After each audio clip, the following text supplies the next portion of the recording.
Você já parou para pensar por que o Brasil não consegue atrair aqueles investimentos gigantescos que a gente vê acontecendo com outros países mais desenvolvidos? O Brasil teria uma espécie de selo de mal pagador? A resposta ela pode te surpreender. Hoje a gente vai desvendar sobre o selo de bom pagador do Brasil, o chamado Investment Grade. Um título que o Brasil já teve lá em 2008 e que foi perdido em 2015. Mas o mais importante de tudo, como isso pode ser um diferencial para os seus investimentos. O que o Brasil teria de fazer para conseguir ele de volta? Mas o mais importante de tudo, como isso poderia ser um fator grandioso para os seus investimentos. Esse selo, na época, colocou o Brasil em meio às maiores economias do mundo, mas o que foi conseguido lá em 2008 com muito esforço foi perdido em 2015 por conta de negligência. Inclusive, recentemente eu fiz um vídeo falando sobre essa crise que o Brasil vivenciou em 2015 e 2016. Vou deixar no card e no primeiro comentário fixado. Desde esse período que o Brasil perdeu esse selo, ele basicamente joga na segunda divisão do mercado financeiro global. Eu quero que vocês pensem no selo Investment Grade como um atestado de confiança que é dado pelas principais agências de rating global. Isso é, a S&P, a Moody's e a Fitch. A mensagem que esse selo passa para o mercado é: pode confiar nesse país porque o risco de calote é muito baixo. Em outras palavras, é como você ter um bom score de crédito pessoal.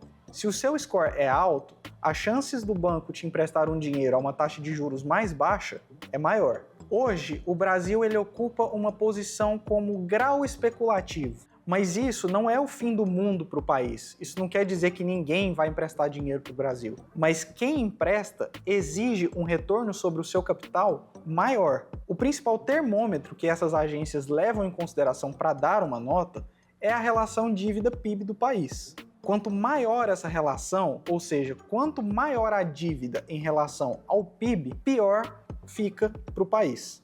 E essa recuperação ela não é de um dia para o outro. São vários anos de trabalho e de estruturação da economia para que isso aconteça. O recado das agências para o país ele é muito claro. O Brasil precisa de um plano crível e sustentável para a sua economia.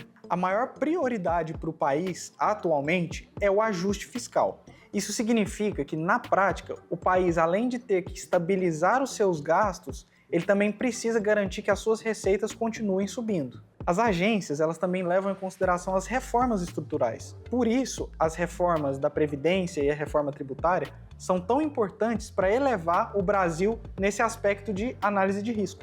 Por fim, é preciso que seja observado um crescimento econômico consistente, ou seja, um PIB maior ajuda a diluir a dívida e aumentar a confiança dos investidores. Não adianta simplesmente a gente cortar os gastos. É muito importante que a economia continue girando de forma crescente. E o Brasil ele vem avançando nesses aspectos nos últimos tempos, inclusive levando algumas agências a melhorarem essa nota do Brasil. Mas o que ainda mais pesa para que elas elevem o Brasil novamente ao grau de investimento, o Investment Grade, é a trajetória da dívida. Mas você pode estar se perguntando: beleza, mas o que isso tem a ver com os meus investimentos? E a resposta mais curta e direta ao ponto que eu posso te dar é: tudo. Quanto mais o país ele se aproxima do Investment Grade, mais fluxo de investimento estrangeiro ele traz para o país. E o investidor local, ou seja, aquele que investe o seu dinheiro dentro do próprio país,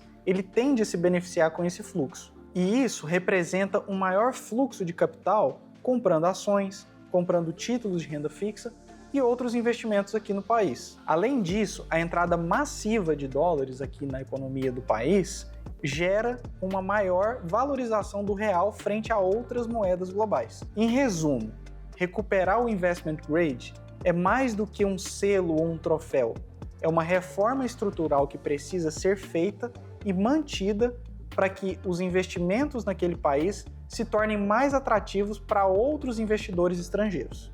Então, é isso que eu tinha para passar hoje. Então, se você gostou do vídeo, deixa seu like, compartilhe esse vídeo com quem você acha que se interessa pelo assunto, se inscreva no canal e ative o sininho para não perder mais vídeos como esse.